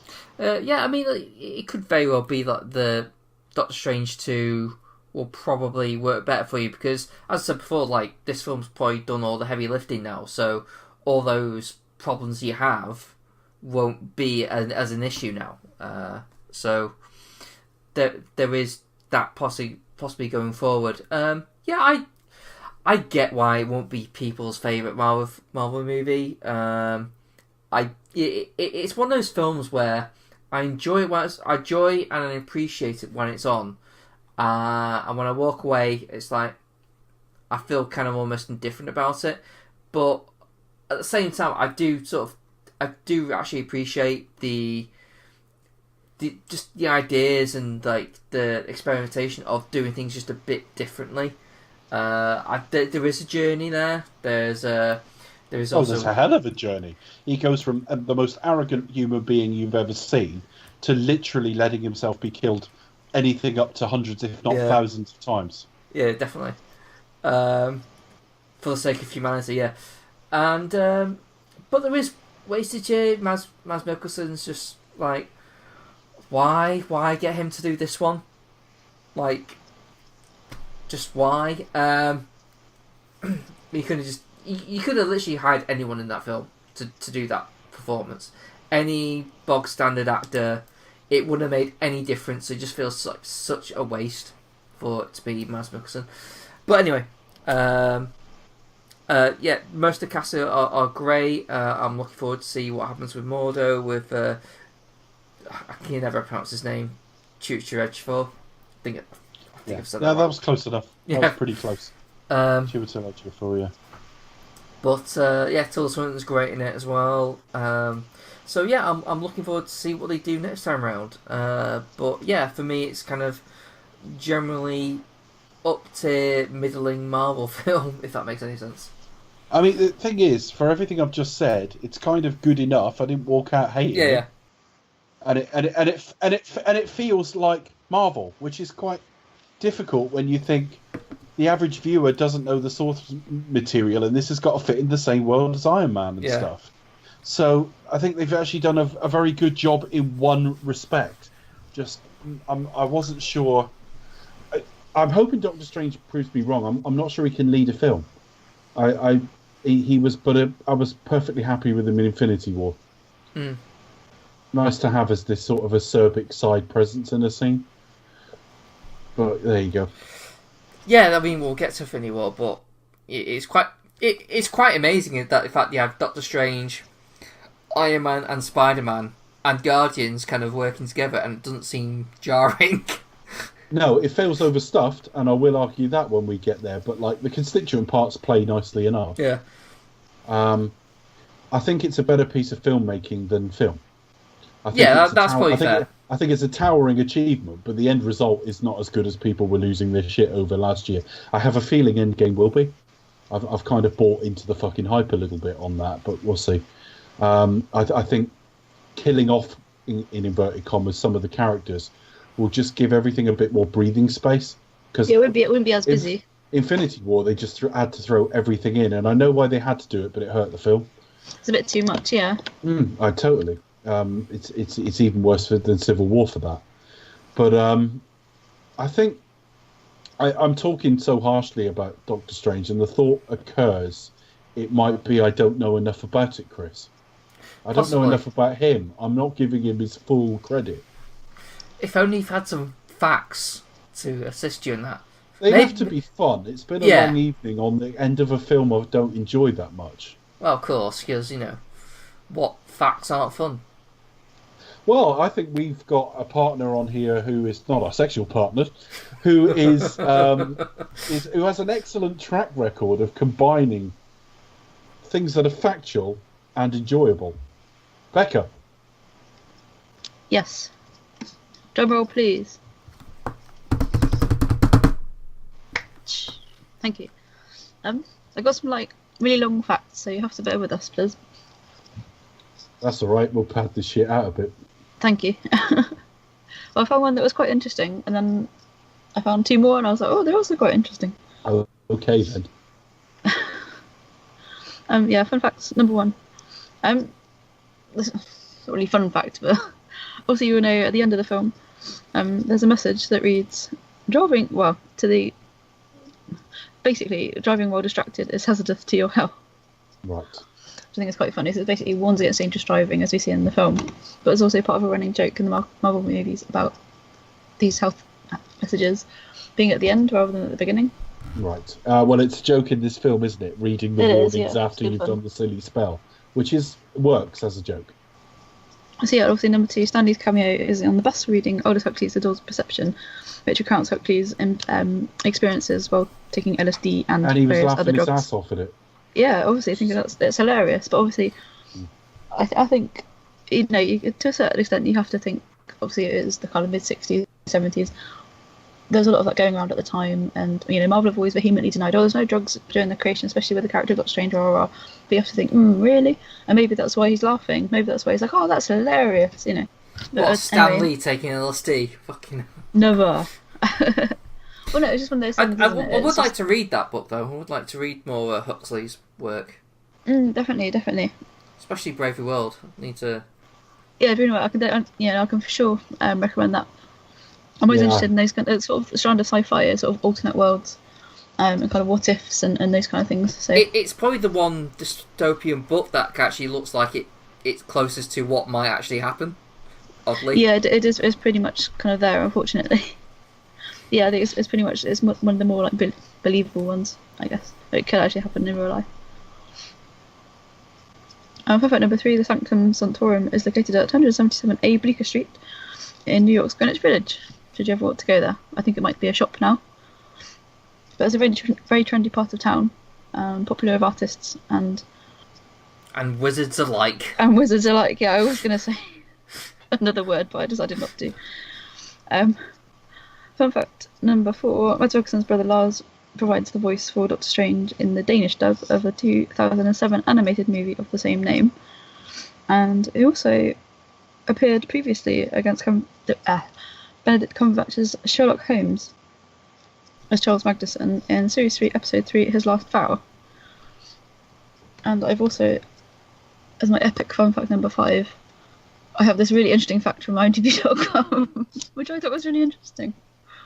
So it says, Cumberbatch and Rachel McAdams are the 6th and 7th respectively Sherlock Holmes actors to appear in Marvel Comics feature.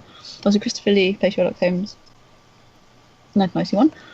And then there's also an anime in Captain America 2, Death Too Soon. And then Jeremy Brett in the 1980s played Holmes in The Adventures of Sherlock Holmes, which is a series about Old as I Am. As in Of Guilt, Models and Murder in 1978. And then obviously Robert Downey Jr. Played Sherlock Holmes in the Guy Ritchie movies, and obviously appeared as Iron Man. And then obviously Rachel McAdams appeared, plays Irene Adler in the same films. And then obviously coming into the most recent adaptation. In the second one, she was completely wasted, unfortunately. Yeah, she's got a habit of these films where she's not kind of like a star. But otherwise, go back and watch Mean Girls. That's a really good film. And then obviously coming to recent times, Ian McKellen played Holmes in Mr. Holmes, depicting the detective in the later stages of his life. And obviously he's Magneto in the X-Men series. And then obviously we have Martin Freeman, who played Dr. Watson. Was obviously appeared in Civil War and has been in the series for a while, which I think is quite interesting. So, and then you got both Frodo and Smeagol, and and also the Holmes and Watson in the same Marvel universe. Yeah, everything. Also, you've got the Star Trek link, and you've also got the Bond link as well, which is very cool. What Bond link? So, what's the Bond link? Obviously, Mads Mikkelsen is the 5th actor to play a villain in both comic book and sorry, I was film, thinking of those two. as Scaramanga and Captain America 2. Yeah. Louis Jordan, obviously, was on Octopussy and Swamp Thing. And Christopher Walken was the Future obviously, and Batman Returns. And then Christoph Waltz being Inspector and also in the Green Hornet. And then the Star Trek one, which is really, really long, just says each Doctor Strange feature has had a Star Trek actor. Michael Ansara, who's the Klingon Kang in Star Trek, voiced the Ancient One, but he was uncredited. And then in the 1978 version, was Jeffrey Combs? Was he from Reanimator? Yes. Jeffrey he played. Combs Yeah, he's been in various Trek in and out. He's also the crazy FBI guy in The Frighteners. That was the one. Yeah, I haven't seen that in a long time. So he's in it as well, and also in a bizarre adaptation of Doctor Strange. George Takei plays Sulu famously. Was Wong in Sins of the Father Chapter 1, Doctor Strange, 1996. We had Paul Nuckage appeared in Homecoming, and then was also Wong in Doctor Strange in the 2007 animated film. Famous voice actor Kevin Michael Richardson, who is a legend, voiced several aliens in Star Trek Into Darkness. He's also portrayed Mordo in the animated film, which is in 2007. And then obviously Cumberbatch, who was Sing, who actually wasn't Sing, Carnelian Sing. Into Darkness obviously appears in Doctor Strange. But then also you've got Giacchino plays the music for both Doctor Strange and Star Trek movies. I always think that's really interesting when you've got the two kind of groups kind of feeding into each other. I just think that's really cool. Especially now, obviously Fox, Disney having bought out Fox, it will literally be like one universe. It will have like the multiverse.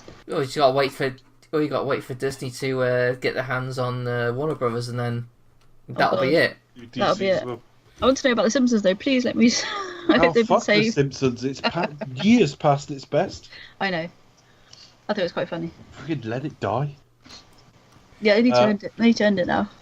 No, I mean, if people are still watching it, it doesn't offend me that they still make it. I never understand people like that who are like, I mean, I know I've just said it, but people say it with like real venom, like they, I can't believe they're still running it. If people are watching it, great, but I don't, its viewership isn't anything like it was. It's like, just don't watch it. But every time they churn out a new season, it is diminishing returns in terms of the overall canon of that show was amazing after 10 years, and after 30, it's like not, and it is almost hurting it in that it's not as special a show as it used to be in any way, and I don't think it will be remembered with the same affection as it should be.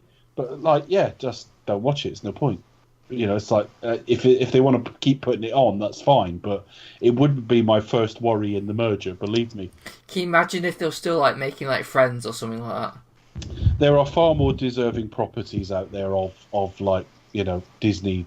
There are far more interesting Fox properties for like Disney to actually try to do something with. Yeah. Than The Simpsons, which is just mediocre TV now. Or it was last time I watched it, which was years ago. But I was watching. Well, you have to ask yourself, what will Disney do better? Do you know what I mean? I don't think they're going to do much different. They will encourage certain things, like Pixar make more sequels now, but Pixar are still a relatively independent studio. Do you know what I mean? Yeah. I still think like whatever creatives there are at Fox will be given a shot to do something. There'll be exceptions, because if it's a Marvel property, they'll give it to Kevin Feige. It'll be When people say, people are genuinely going, everything will be PG-13. It's like, well, not all Disney output is now. So how is that Miramax? work? No, exactly. I don't know if that's still owned by Disney, but it was for a long time. You know what it'll mostly be? It'll mostly be a copyright thing. They'll like own the copyright. So if they want to reference something, let's just say like Marvel want to reference. They can put Avatar in their theme parks now. Yeah, or if like Marvel want to reference the X-Men, they can do. You know what I mean? There'll be nothing to stop them doing it. It will have effects, because it always has effects. But people who see Disney as like this evil thing, it's like, well, Lucasfilm. If you don't like the new Star Wars films, that's Lucasfilm, not Disney. It is Disney. Disney own it, but they're still an autonomous studio. Marvel's product is very good, generally speaking. It's not for everybody. Nothing ever is, but their record is so good. There is a danger of having the monopoly of all these things, but then again, like all monopolies, they'll end up falling down. My actual biggest worry with monopolies is they now have carte blanche to impose the most restrictive terms on cinemas.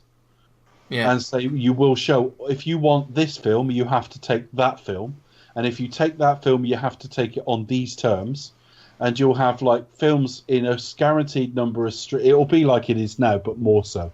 Films in a guaranteed number of screens for a certain number of showings a day for a certain number of weeks, with studios taking more and more of the money and forcing their sort of less impressive product on them as well.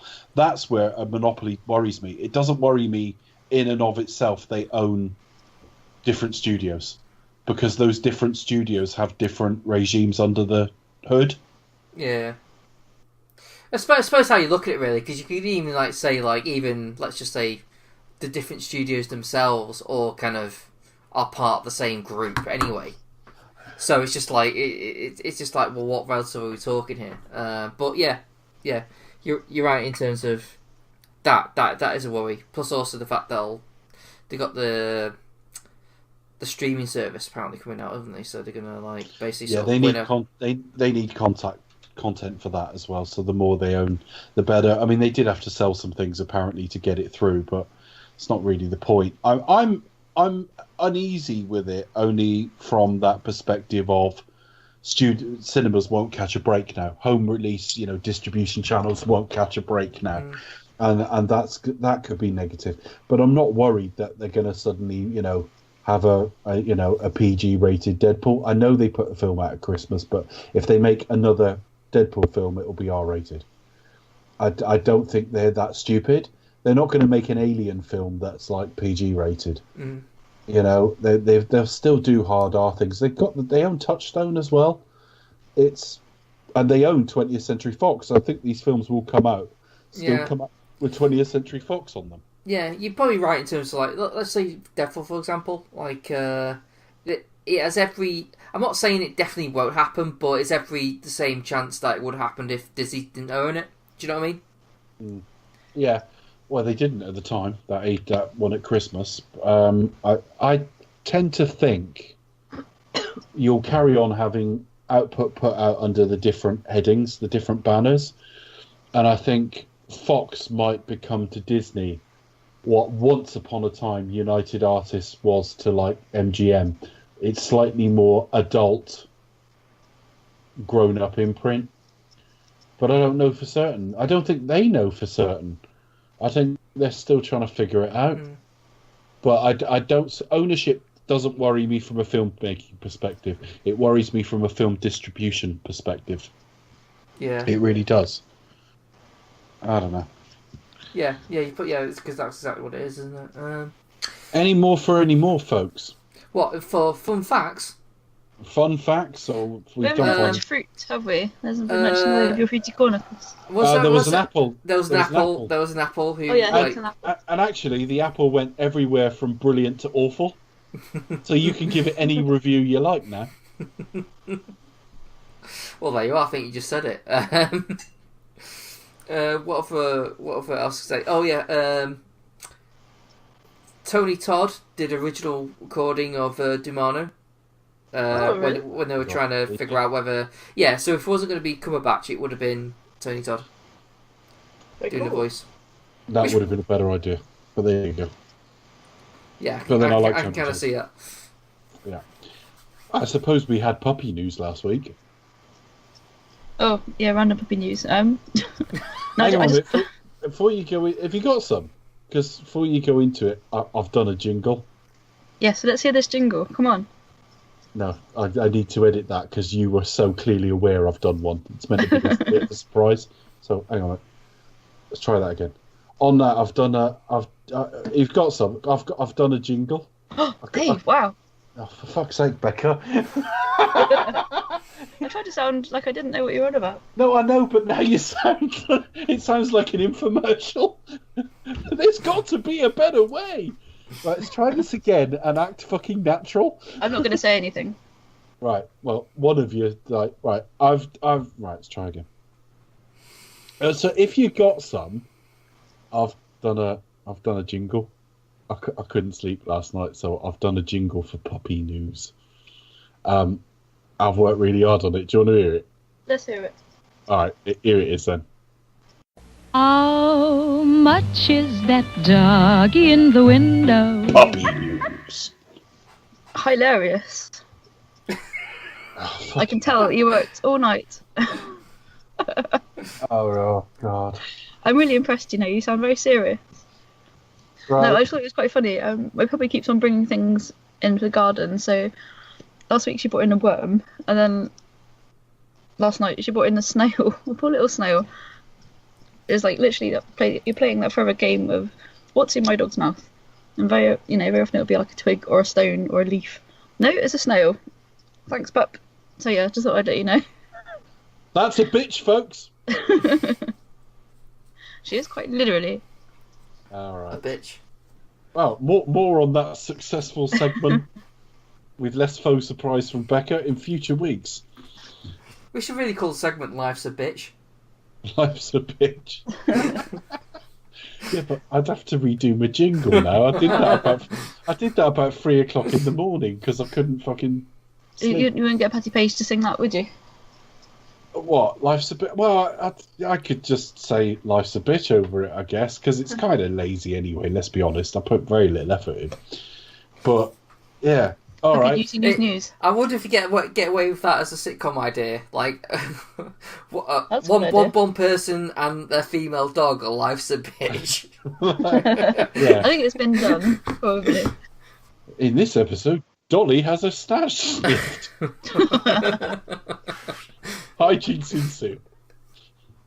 Yeah, you can just have it could just be like full sort of what rude sounding things that aren't actually rude when you actually watch it. It's like, oh well. So Life's a Bitch is actually about a female dog.